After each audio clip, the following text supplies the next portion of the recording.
વિષય જે ધમોડી ગામે જે બનાવ બન્યો છે એમાં ખોટી રીતે મને બદનામ કરવા માટે આમ આદમી પાર્ટીના નેતા આવીને તઈ ન્યૂઝ પેપરમાં આપ્યું છે, એમાં ખોટી રીતે મને બદનામ કરે છે. તઈ જે સ્થાનિક લોકો જે બંને ફળિયાના છે એમને બોલાચાલી થઈ છે. એમાં આરસીસી જે ખોદ્યું એ કહેવા માંગે છે કે બાજુની માટી ખોદીને જે રસ્તા પર બંધ કર્યો છે ને એમાં ખોટી રીતે અમારું નામ આપ્યું છે ઉમેદવાર તરીકે. આ ઉમેદવાર કર્યા અમે હાર પહેલા સ્વીકાર લીધી છે, અમે આ રીતનું ના કરીએ. ને આ જે અમારા પર આક્ષેપ મૂક્યો છે એ અમે એકદમ એમનો વિરોધ કર્યો છે ને જે આ કરાયું છે એનો એકદમ તદ્દન એનો તપાસ થવી જોઈએ.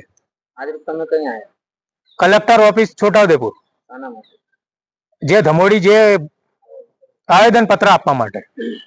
આજ રોજ અમે છોટાઉદેપુર ખાતે કલેક્ટર શ્રીને આવેદન પત્ર આપવામાં આવ્યા છે. એ બાબત એવી છે કે આજે ધમોડી ગામમાં જે બનાવ બન્યો છે કે ભાજપના ઉમેદવારે રોડ તોડી નાખી એ બાબત પર ખોટી અફવા ફેલાવી છે, પણ એક સદંતર ખોટી છે. એમાં હકીકત એ વાતની છે કે જે ફળિયાનો પારિવારિક પ્રશ્ન છે, કુટુંબનો ઝઘડો છે, એ બે ઘરના ઝઘડા વચ્ચે આપણા ઉમેદવારને બદનામ કરવામાં આવી રહ્યા છે. અને એ રસ્તો તોડ્યો કે નહીં તોડ્યો એ સઘન તપાસ કરી છે. એમાં રસ્તા તોડેલો નથી, પણ બાજુની માટી ઉપર ઢગલો કર્યો છે. અને આ બાબતમાં રાજકીય જે નેતાઓ છે એ પોતાનો પ્રચાર માટે અને પોતાની નામના માટે અહીંયા આવીને આ ખોટી અફવા ફેલાવી છે. અને અશોક રાઠવાની રાજકીય કારકિર્દીને ખરાબ કરવા માટે આ ષડયંત્ર બનાવ્યું છે. હકીકતમાં એવું કઈ છે નહીં.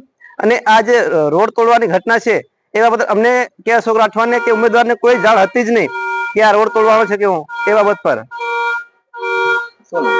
મારું નામ રાઠવા સુરસિંહ વેચાણ.